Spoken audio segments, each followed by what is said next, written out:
Hello friends, study with Krishna channel में एक बार आपका फिर स्वागत है। इंडियन ज्योग्राफी में हम पिछली क्लास में बॉक्साइट पे चर्चा किए थे। हम मिनरल्स पे बात कर रहे हैं। खनिज में हमने लौह अयस्क पे बात किया, मैंगनीज पे बात किया, बॉक्साइट पे तांबा, सोना, चांदी इत्यादि कुछ खनिज के विषय में हम डिस्कस कर चुके हैं। एक क्लास में आज हम डिस्कस करेंगे माइका के विषय में, अभ्रक और कुछ अन्य खनिजों के विषय में। इस प्रकार से जितने भी महत्वपूर्ण खनिज हैं वो कंप्लीट हो जाएंगे। उसके बाद हम ईंधन खनिज पर नेक्स्ट क्लास से डिस्कशन शुरू करेंगे, जिसमें हम कोयला पढ़ेंगे, जो कि बहुत इम्पोर्टेंट है। कोयले के विषय में हम डिस्कस अगली क्लास में करेंगे। इस क्लास में हम माइका पे बात करेंगे, यानी अभ्रक पे बात करेंगे, और इसके साथ जितने भी बचे हुए खनिज हैं, बहुत से हैं जिनके कुछ पॉइंट आपको जानने हैं, बहुत ज़्यादा डिटेल में जानने की ज़रूरत नहीं है, तो उन सब पे डिस्कस हम करेंगे। तो देखिए, सबसे पहले जो हम बात करेंगे वो अभ्रक के विषय में बात करेंगे। अभ्रक यानी माइका। देखिए, अभ्रक क्या है। हमने जब खनिज पे बात की थी तो हमने बताया था कि आपको कुछ धात्विक खनिज होते हैं और कुछ अधात्विक खनिज होते हैं। तो जो अभ्रक है वो एक प्रकार का अधात्विक खनिज है, यानी कि यह धातु नहीं है। ये क्या है? अधात्विक खनिज है। अधात्विक खनिज, खनिज तो है लेकिन ये धातु नहीं है। जैसे सोना होता है, चांदी होता है, या मैंगनीज है, या लोहा है, ये सब क्या है? तांबा वगैरह, ये धातुएं हैं। लेकिन माइका जो है वो धातु नहीं है, बल्कि यह एक अधातु है, नॉन मेटल है, अधात्विक खनिज है। इसका अगर मुख्य रूप से हम अयस्क की बात करें, किस अयस्क से इसको निकालते हैं, तो इसका जो मुख्य अभ्रक का जो सबसे मेन अयस्क है वो है पिग्मेटाइट। पिग्मेटाइट अयस्क का नाम आपसे अक्सर जो महत्वपूर्ण खनिज है पूछा जाता है। निम्नलिखित में से तांबे का अयस्क कौन सा है, लोहे का अयस्क कौन सा है, मैंगनीज का अयस्क कौन सा है, या माइका का। आपको मैचिंग के लिए दिया जा सकता है। एक तरफ आपको धातुओं के नाम दिए जाएंगे, जैसे आपको दे दिया जाए तांबा, लोहा, मैंगनीज, इस तरह से, और अभ्रक एक तरफ आपको इस तरह से दिया जाता है, और दूसरी तरफ अयस्कों के नाम दे दिए जाते हैं और आपको मिलाने को कहा जाता है। या फिर क्वेश्चन इस प्रकार से आ सकता है कि निम्नलिखित में से कौन सा सही मिला हुआ है या नहीं मिला हुआ है। तो कई प्रकार से क्वेश्चन पूछे जा सकते हैं। अब इधर जो है चेल्कोपायराइट, मैग्नेटाइट आदि खनिज को जो अयस्क हैं उनके नाम दिए जाएंगे, जो आपको मैच करना होगा। इन चारों खनिजों के अयस्कों के नाम, एक एक अयस्क के नाम आप कमेंट करके हमें बताएं। तांबा, लोहा, मैंगनीज और अभ्रक। अभ्रक का हमने आपको बता ही दिया, पिग्मेटाइट। बाकी तीन के नाम आप हमें कमेंट करके बताइए कि इनके प्रमुख खनिज के जो अयस्क हैं वो कौन से हैं। तो अभ्रक यानी माइका जो है वो एक अधात्विक खनिज है और इसका अयस्क है पिग्मेटाइट। अब देखिए, ये अयस्क जो है वो आग्नेय चट्टानों में पाया जाता है और कायांतरित चट्टानों में पाया जाता है। आग्नेय एवं इग्नियस एंड मेटामार्फिक यानी कायांतरित चट्टानों में। हमने आपको पीछे भी बताया है कि आग्नेय चट्टानें क्या होती हैं, कायांतरित चट्टानें क्या होती हैं, सेडिमेंट्री रॉक्स क्या होती हैं। इस पे पूरा एक लेसन है, चट्टान नाम से चैप्टर आपको मिल जाएगा। वैसे मैं आपको बता दूं, जो आग्नेय चट्टानें होती हैं वो लावा निर्मित होती हैं। या तो ये पृथ्वी जब ठंडी हुई थी तभी बनी थी, या फिर पृथ्वी पर से समय समय पर अंदर से लावा निकलता रहता है, उससे चट्टानें जो बनती हैं वो आग्नेय यानी इग्नियस रॉक्स कहलाती हैं। इसमें कई प्रकार हैं। कायांतरित यानी एक चट्टान का रूप बदल करके जब दूसरी चट्टान बन जाती है, यानी काया बदल जाती है, तो उसको रूपांतरित भी कहते हैं, कायांतरित भी कहते हैं। इंग्लिश में इसको मेटामार्फिक रॉक कहते हैं। तो अग्नेय से कायांतरित हो सकती है, कोई बन जाती है दूसरी। तो इन चट्टानों में जो है अभ्रक पाया जाता है। अभ्रक जो है अग्नेय और कायांतरित चट्टानों में पाया जाता है। अभ्रक का प्रयोग क्या है? देखिए, अभ्रक का जो मुख्य प्रयोग है वो इलेक्ट्रॉनिक उद्योग यानी विद्युत और इलेक्ट्रॉनिक के क्षेत्र में इसका प्रयोग किया जाता है। जो बहुत हैवी ड्यूटी मोटर होते हैं या इंसुलेटर के रूप में इसका प्रयोग होता है, जो विद्युत और इलेक्ट्रॉनिक उपकरण बनाने में इंसुलेटर के रूप में इसका प्रयोग किया जाता है, मोटर में लगाया जाता है। तो इस प्रकार से तमाम ऐसी चीज़ें हैं जहाँ पर माइका का प्रयोग होता है। तो विशेष करके आप लिखें विद्युत यानी इलेक्ट्रिक एवं इलेक्ट्रॉनिक उद्योग में इसका प्रयोग होता है। उद्योग में जैसे आप लिखना चाहो तो इंसुलेटर के रूप में, विद्युत उपकरणों में इंसुलेटर के रूप में इसका प्रयोग होता है। भारी मोटर में, जो बड़े और भारी भरकम मोटर होते हैं उसमें इसका प्रयोग होता है। इसका रडार में भी प्रयोग होता है। रडार में, वायुयानों में, इन सब जगहों पर जो है माइका का प्रयोग होता है। ये भी क्वेश्चन आपसे पूछे जाते रहते हैं साइंस के सेक्शन में, तो आप यहाँ पर समझते चलें माइका का कहाँ कहाँ पर प्रयोग होता है। तो देखिए आपने ये चीज़ जान ली कि ये इसका अयस्क जो है पिग्मेटाइट या पिग्माटाइट है। अब ये आग्नेय एवं कांतरित चट्टानों में पाया जाता है। तो भारत में इसकी उपस्थिति क्या है, कहाँ कहाँ पर भारत में ये पाया जाएगा, इस पे हम बात करेंगे प्रमुख रूप से। उससे पहले हम देखें कि अभ्रक जो है वो कई प्रकार का है। अभ्रक मुख्य रूप से 3 प्रकार का जो सबसे मेन है वो देखें। एक जो अभ्रक है उसको कहते हैं श्वेत अभ्रक। श्वेत अभ्रक यानी व्हाइट माइका, इसको क्या बोलते हैं, व्हाइट माइका। श्वेत अभ्रक जो होता है वो सबसे अच्छी क्वालिटी का अभ्रक होता है, सबसे बेस्ट क्वालिटी का होता है।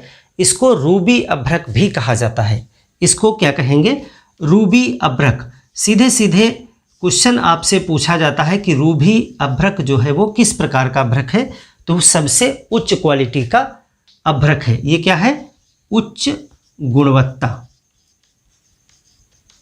उच्च गुणवत्ता, सबसे अच्छी गुणवत्ता का यही होता है। एक दूसरा होता है जिसको बोलते हैं पीत अभ्रक यानी पीला, पीत अभ्रक,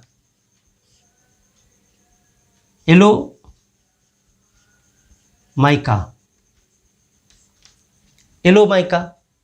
एक और होता है श्याम यानी काला, श्याम अभ्रक, ब्लैक माइका, ब्लैक माइका। ये 3 प्रमुख प्रकार हैं माइका के। अब देखिए इसमें जो क्वेश्चन बन सकता है वो इनका जो टेक्निकल नेम है, ये तो श्वेत अभ्रक, पीत अभ्रक और श्याम अभ्रक नेम है। इनका जो नाम है, देखिए जो श्वेत अभ्रक है इसको कहते हैं, इसको बोलते हैं मास्को बाइट, मास्को बाइट। ये जो पीत अभ्रक है इसको बोलते हैं फ्लोगोपाइट, फ्लोगोपाइट। और ये जो श्याम अभ्रक है इसको बोलते हैं बायोटाइट, बायोटाइट। इन रूपों में ये पाया जाता है। मुख्य इसके यही प्रकार है, मास्कोवाइट, फ्लोगोपाइट, बायोटाइट। ये मैच करने के लिए आपको दिया जा सकता है कि पीत अभ्रक को फ्लोगोपाइट से मिलाएंगे, श्याम अभ्रक यानी बायोटाइट है, और श्वेत अभ्रक जो है वो क्या है, मास्कोबाइट है, और इसी को रूबी अभ्रक कहा जाता है। सबसे अच्छा क्वालिटी में यही होता है। अब देखिए भारत में आप पढ़ते हैं कि माइका के उत्पादन में भारत प्रथम स्थान पर है, और कहीं कहीं पे पढ़ते हैं कि कच्चे माइका के उत्पादन में भारत 17th पोजीशन पे है यानी 17वें स्थान पर है।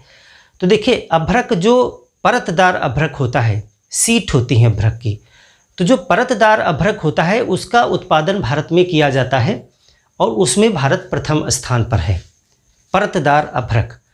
और अगर ओवरऑल देखें कच्चा अभ्रक भारत में कितना होता है, तो वर्ल्ड में जो है हम 17th पोजीशन पे हैं, 17वें स्थान पर है माइका के, कच्चे माइका के उत्पादन में। तो दोनों आप दर्ज करेंगे। भारत जो है कच्चे माइका, अगर हम बात करें तो कच्चा माइका, कच्चा माइका में भारत का 17वां स्थान है, और परतदार परतदार माइका, यानी कि माइका सीट आप इसको कह सकते हैं, माइका सीट, इसमें भारत का प्रथम स्थान है। तो इसके दोनों प्रकार के क्वेश्चन अलग अलग तरीके से आपसे पूछे जा सकते हैं। अभ्रक के विषय में इतनी जानकारी अगर आपको हो गई है तो सबसे ज़्यादा इसमें और ज़्यादा जानने की ज़रूरत आपको नहीं है। सिर्फ आपको ये पता होना चाहिए कि अभ्रक का अयस्क क्या है, पिग्मेटाइट। अभ्रक किस में पाया जाता है, आग्नेय और कैंतरित चट्टानों में पाया जाता है। अभ्रक का विशेष करके उपयोग कहाँ होता है, तो विद्युत और इलेक्ट्रॉनिक, यानी इलेक्ट्रिक और इलेक्ट्रॉनिक इंडस्ट्रीज में अभ्रक का प्रयोग होता है। और 3 रूपों में पाया जाता है, श्वेत, पीत और श्याम, और भी होते हैं। अभ्रक को कृत्रिम रूप से भी बनाया जा सकता है, ये भी दर्ज करें। आग्नेय एवं कैंतरित चट्टानों में पाया जाता है और इसको कृत्रिम भी बनाते हैं, यानी कि ये प्राकृतिक रूप से भी पाया जाता है और इसको कृत्रिम रूप से भी बनाया जाता है। तो इतनी चीज़ें आपको याद रखनी है। अब हम बात करते हैं कि भारत में अभ्रक कहाँ पाया जाता है, इसका आप स्क्रीनशॉट ले लीजिए। अब भारत में देखिए अभ्रक किस जगह पर पाया जाता है, क्या है, तो मुख्य रूप से आपको सिर्फ 3 प्रदेशों के नाम याद रखने हैं, और अगर कहें विशेषता सिर्फ 2 प्रदेशों का, 2 ही जगह पर अभ्रक विशेष रूप से पाया जाता है। भारत में अभ्रक बहुत आसान है इसको याद करना। अभ्रक को यानी माइका, इंडिया के मैप पे इसको देखिए, इसमें 3 प्रदेश हैं। प्रथम स्थान पे है आपका, नंबर 1 पे है आंध्र प्रदेश। आंध्र प्रदेश देखिए मैप पे,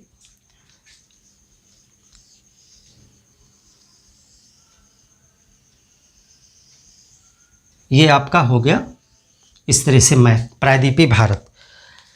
यहाँ पर आप देखते हैं आंध्र प्रदेश है, यहाँ पर जो है आंध्र प्रदेश आपका स्थित है इस तरह से। आंध्र प्रदेश में सबसे ज़्यादा भंडार भी है और सबसे ज़्यादा उत्पादन भी होता है, यानी कि आंध्र प्रदेश उत्पादन में भी नंबर 1 पर है और भंडारण में भी नंबर 1 पर है। आंध्र प्रदेश में आपको एक नदी हमने पढ़ाई थी, पुन्नेरू नदी। पुन्नेरू नदी के तट पर ही स्थित है नेल्लौर। नेल्लौर, यहाँ पर पुन्नेरू नदी है और यहीं पर है नेल्लौर। नेल्लौर में अभ्रक निकाला जाता है। और दूसरा आपको यहाँ पे एक पोर्ट मिलेगा, विशाखापट्टनम। विशाखापट्टनम, ये 2 स्थान जो हैं आंध्र प्रदेश के अभ्रक के लिए विशेष मशहूर क्षेत्र हैं। अभ्रक में आंध्र प्रदेश को कोई नहीं पा सकता है, नंबर 1 पर है आंध्र प्रदेश। विशाखापट्टनम और नेल्लौर क्षेत्र जो है, नेल्लौर किस नदी के किनारे है, पेन्नेरो नदी के किनारे, और विशाखापट्टनम आप जानते हैं कि एक बंदरगाह क्षेत्र है। तो इन दोनों जगहों पर अभ्रक निकाला जाता है। यहाँ पे क्या है, अभ्रक है, अभ्रक। और ये दोनों जो क्षेत्र हैं वो कहाँ के हैं, आंध्र प्रदेश, आंध्र प्रदेश के हैं। सेकंड पोजीशन पर है राजस्थान। ये भंडार में भी और उत्पादन में भी राजस्थान, राजस्थान दूसरे नंबर पर है। 2 ही आपको जानने हैं। और राजस्थान में जो आपके जयपुर और उदयपुर 2 जो डिस्ट्रिक्ट हैं, 2 क्षेत्र हैं, वहीं पर सबसे ज़्यादा अभ्रक का उत्पादन किया जाता है। ये स्टेट आपकी है राजस्थान। राजस्थान में आप यहाँ पर देखेंगे आपको मिलेगा जयपुर, जयपुर, और यहाँ नीचे आएंगे तो आपको मिलेगा उदयपुर, उदयपुर। मैप में आप चेक करिएगा, एटलस में देखिएगा, आपको दोनों मिल जाएंगे। यहाँ ऊपर जयपुर मिलेगा, राजधानी क्षेत्र है, और उदयपुर यहाँ नीचे मिलेगा। ये दोनों आपके हैं राजस्थान की, ये है राजस्थान। राजस्थान में सेकंड पोजीशन पर है जयपुर और उदयपुर। तीसरे जो नंबर पे है वो है झारखंड। बस आपको 2 ही विशेष करके जानने हैं, तीसरा आप झारखंड भी जाने। झारखंड में भी माइका पाया जाता है, हजारीबाग प्लेटू, गिरिडीह के क्षेत्र में। तो यहाँ पर झारखंड स्टेट है, ये झारखंड, और ये है आपका हजारीबाग, हजारीबाग और गिरिडीह, हजारीबाग, गिरिडीह, ये सब क्षेत्र जो हैं वो झारखंड के हैं। ये कहाँ के हैं? झारखंड। झारखंड के क्षेत्र में हजारीबाग प्लेटू से भी अभ्रक निकाला जाता है, हजारीबाग, गिरिडीह। तो यही 3 आपको जानने हैं विशेष करके अभ्रक में। अभ्रक के विषय में और ज़्यादा बहुत कुछ नहीं जानना है आपको। अयस्क का नाम पिग्मेटाइट याद रखना है। 3 प्रकार के अभ्रक मैंने बताए, 3 स्टेट हमने बताई। नंबर 1 पे आंध्र प्रदेश, नेल्लौर और विशाखापट्टनम। दूसरे नंबर पे उदयपुर, जयपुर राजस्थान के। हजारीबाग, गिरिडीह क्षेत्र जो है वो झारखंड का। बाकी बिहार वगैरह में भी पाया जाता है, और भी क्षेत्र हैं बिहार में, गया के आसपास, गया के क्षेत्र में भी पाया जाता है। और भी स्थानों पर है, लेकिन प्रमुख रूप से जो है वही आप याद रखें, नहीं तो बहुत ज़्यादा फिर आपका मिक्सअप हो जाएगा हर एक चीज़। अब इसके बाद में हम माइका पे बात कर लिए हैं। कुछ अन्य खनिजों के विषय में थोड़ा थोड़ा हम जानेंगे, बहुत ज़्यादा नहीं डिटेल में। सिर्फ ये जानेंगे कि वो विशेष पॉइंट क्या हैं जो पूछे जा सकते हैं, या फिर वो चीज़ें किस प्रदेश में सर्वाधिक मात्रा में उपलब्ध हैं, निकाली जाती हैं, उन पर हम बात करेंगे। कुछ अन्य खनिजों के विषय में अभ्रक पे आपने नोट कर लिया। अब देखिए हीरा पे बात करेंगे। डायमंड, डायमंड के विषय में 2-3 बातें आप देखिए। हीरा यानी डायमंड। अब डायमंड पे ज़्यादा कुछ आपको नहीं जानना है, सीधे मैप पे समझिए आप, और एक पॉइंट में ही 2 आप नोट कर लेंगे इसको। जैसे ही हीरा की बात आती है तो एक हीरा कोहिनूर हीरा है। कोहिनूर हीरा कहाँ से निकाला गया था? भारत का हीरा है, हालांकि अब भारत के पास वो नहीं है, लेकिन कोहिनूर हीरा कहाँ से निकाला गया था, ये क्वेश्चन पूछा जाता है। बाकी भारत में हीरे की सबसे बड़ी खान कौन सी है, यानी किस प्रदेश के किस क्षेत्र से सबसे ज़्यादा हीरे का उत्पादन किया जाता है, ये क्वेश्चन आपसे बनता है। वैसे हीरा भारत में कई स्थानों पर पाया जाता है, लेकिन मुख्य रूप से मध्य प्रदेश को हम जानते हैं इसके विषय में। बाकी तेलंगाना, आंध्र प्रदेश का क्षेत्र, ये भी हीरा के उत्पादन के लिए जाना जाता है। और अगर आप देखें तो सबसे बेशकीमती हीरा जो पूरे विश्व में हमेशा एक चर्चा आकर्षण का केंद्र रहा, जिसको कहते हैं कोहिनूर हीरा। कोहिनूर हीरा जो है आंध्र प्रदेश, अब वर्तमान में तेलंगाना के क्षेत्र में गोलकुंडा है, गोलकुंडा की खानों से उसको निकाला गया था। लेकिन वर्तमान में जो हीरे का उत्पादन है वो मध्य प्रदेश में सबसे ज़्यादा होता है। यहाँ पर है देखिए मध्य प्रदेश, ये एरिया मध्य प्रदेश है, और मध्य प्रदेश में एक क्षेत्र आपको मिलेगा यहाँ पे पन्ना। पन्ना, पन्ना क्षेत्र जो है वो हीरे के लिए जाना जाता है। पन्ना से क्या निकाला जाता है? ये जो है हीरा यहाँ से निकाला जाता है। और ये आपका आंध्र प्रदेश है। आंध्र प्रदेश के ऊपर जो है यहाँ पर है तेलंगाना। तेलंगाना में आपको मिलेगा गोलकुंडा। गोलकुंडा, गोलकुंडा से हीरा निकाला गया था। कौन सा? कोहिनूर हीरा। कोहिनूर हीरा। अब यहाँ पे ये मत समझ लीजिएगा कि कोहिनूर हीरा गोलकुंडा खान से निकाला जाता है या इसका कोई प्रकार है, नहीं। एक हीरा मिला था जो बहुत बड़ा था, बहुत बेशकीमती था, गोलकुंडा की खान में उसको प्राप्त किया गया था, उसको कोहिनूर नाम दिया गया था, कोहिनूर हीरा। तो वो गोलकुंडा जो वर्तमान में किस स्टेट में है? इंडिया के तेलंगाना स्टेट में है। उस समय आंध्र प्रदेश में पहले था ये। पन्ना की खान जो है वो मध्य प्रदेश में है। पन्ना जो हीरा की खान है वो एमपी में है, एमपी में। तो हीरा के विषय में देखिए 2-3 बातें आपको जाननी चाहिए। मैप पे तो आपको 2 ही क्षेत्र याद रखने हैं। अगर प्रदेश की बात करें तो मध्य प्रदेश, तेलंगाना, आंध्र प्रदेश, इन क्षेत्रों में हीरे का उत्पादन किया जाता है। हीरा जो है कार्बन होता है, ये कार्बन का सबसे शुद्ध रूप है, सबसे शुद्ध रूप है, सबसे शुद्ध रूप है। यानी कि अक्सर जहाँ से कोयला निकलता है जिन क्षेत्रों से, वहाँ पर हीरा पाए जाने की संभावना सबसे ज़्यादा है। ऐसा कोई शर्त नहीं है कि कोयले की खान में आपको हीरा मिल जाएगा, लेकिन कोयला चूँकि कार्बन होता है वो उतना शुद्ध नहीं होता है। लेकिन कार्बन का जो सबसे शुद्धतम रूप पृथ्वी पर उपस्थित है प्राकृतिक अवस्था में, वो हीरा ही है। तो कार्बन का सबसे शुद्ध रूप है। आप इसमें प्राकृतिक शब्द भी बढ़ा लीजिएगा, ऐसा नहीं कि लैब में बना हुआ है। तो कार्बन का सबसे शुद्ध रूप क्या कहलाता है? डायमंड। और ये अभी तक ज्ञात पृथ्वी का सबसे कठोर तत्व है, यानी सबसे कठोर तत्व है। कठोर तत्व हीरा ही है सबसे कठोर तत्व। और इसको प्राप्त किया जाता है खास करके जो विंध्यन क्रम की चट्टानें हैं, ये जो पन्ना है वगैरह विंध्यन क्रम के क्षेत्र में, और यहाँ पे गोंडवाना कुडप्पा के क्षेत्र हैं। इन क्षेत्रों में जहाँ जहाँ कोयला का डिपॉजिट होने की संभावना है वहाँ पर जो है हीरा पाया जाता है, क्योंकि ये भी कार्बन का ही एक रूप है। तो ये विशेष करके कहाँ पाया जाता है? ये प्री कैम्ब्रियन काल की चट्टानों में। देखिए, इसके बनने से समझिए कार्बन का सबसे शुद्ध रूप है।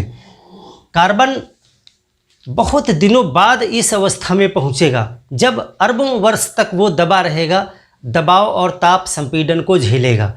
जैसे कोयला जब आप पढ़ोगे तो जो जितना ज़्यादा नीचे दबाव में कोयला है, जो जितना पुराना है वो उतना अच्छा कोयला है, क्योंकि उसमें कार्बन की प्रतिशतता बढ़ती चली जाती है और नमी और जलवाष्प वगैरह की मात्रा जो है घटती चली जाती है धीरे धीरे। अगर वो और जो है सदियों तक दबा पड़ा रहे तो वो धीरे धीरे और अच्छा होता चला जाएगा।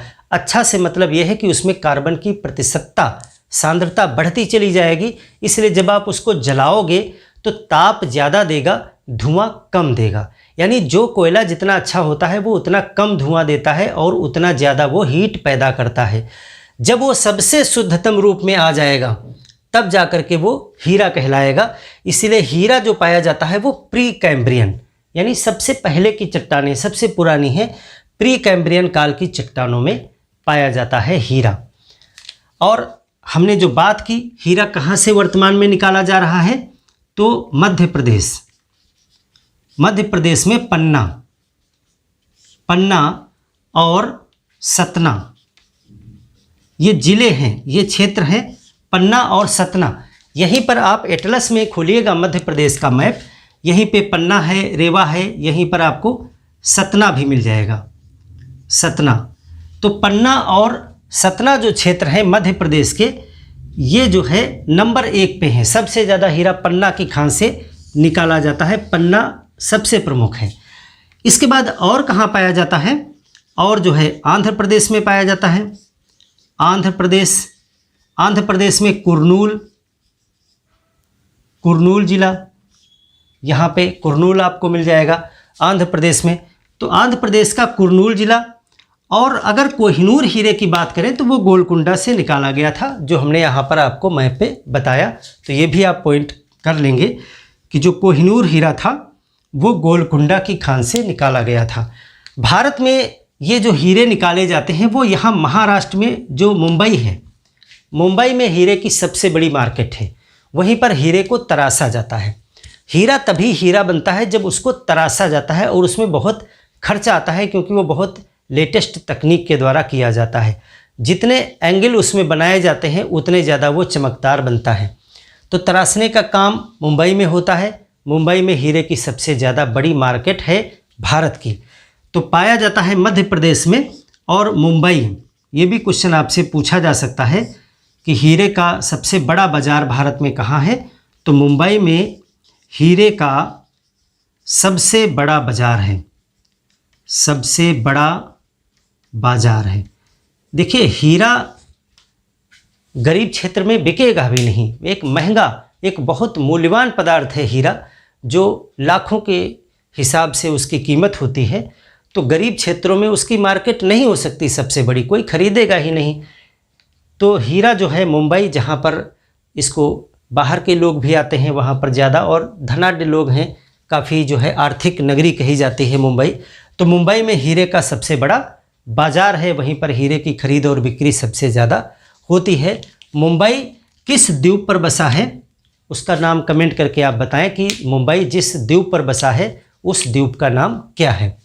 तो ये आपने हीरे के विषय में जाना। सिर्फ आपको यहाँ पर पन्ना खान मध्य प्रदेश का नाम विशेषकर याद रखना है। और 2 फैक्ट हमने जो बताए, कार्बन का सबसे शुद्ध रूप और प्रकृति का सबसे कठोर तत्व डायमंड है। तो ये 2-3 बातें, चलिए हीरा आपने समझ लिया। दूसरी चीज बात करते हैं हम साल्ट पे, लवण।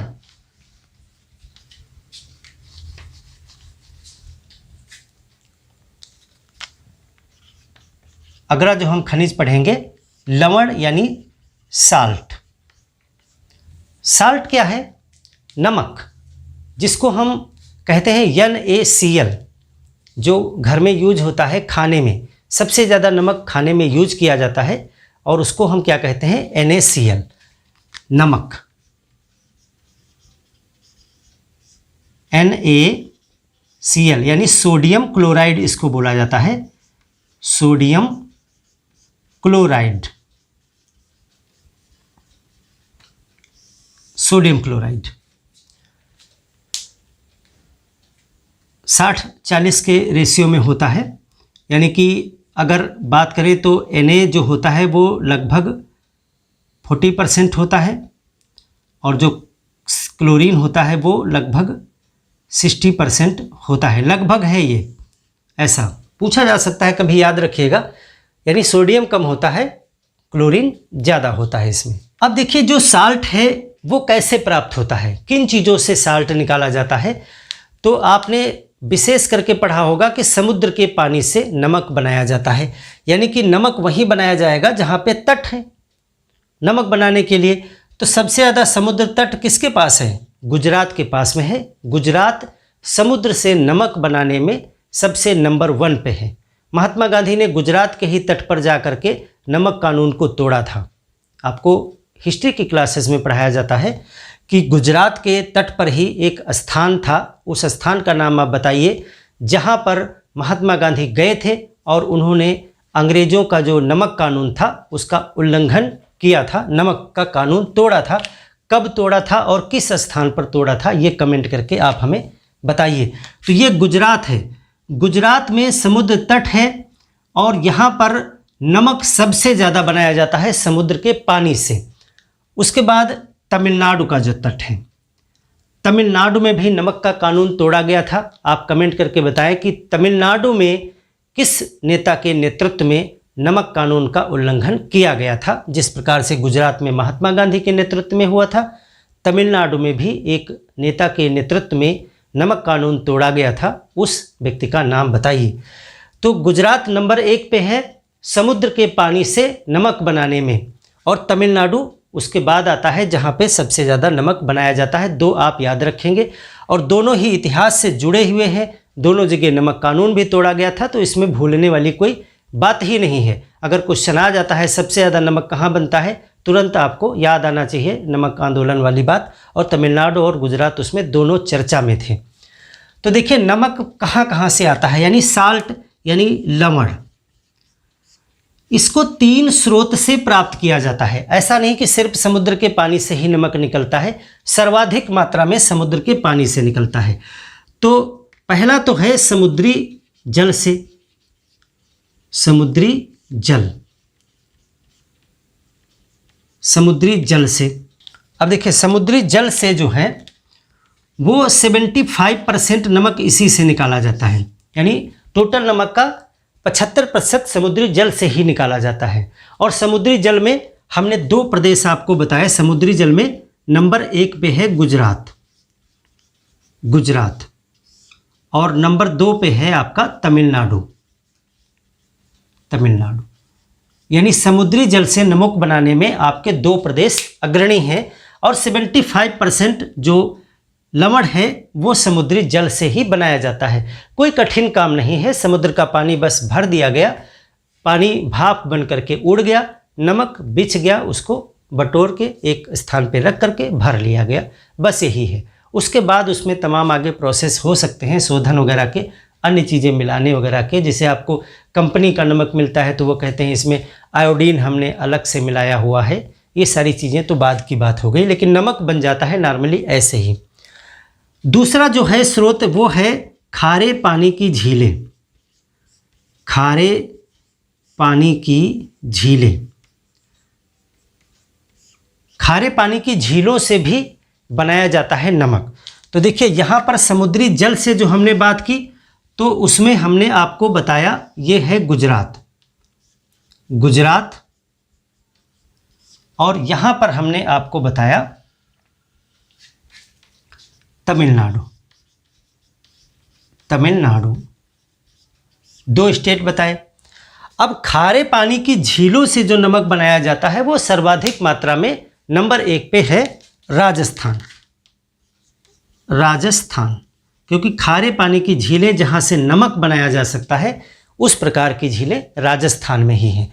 तो राजस्थान ये एरिया है। यहाँ पर एक झील आप जानते हैं सांभर। सांभर सांभर नमक बनाने के लिए सबसे बड़ी झील है।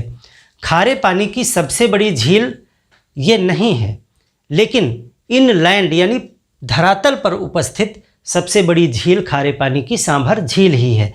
जो दूसरी झील आप इधर पढ़ेंगे, झील के चैप्टर में डिस्कस करेंगे झीलें कितने प्रकार की होती हैं, तो वो लैगून है।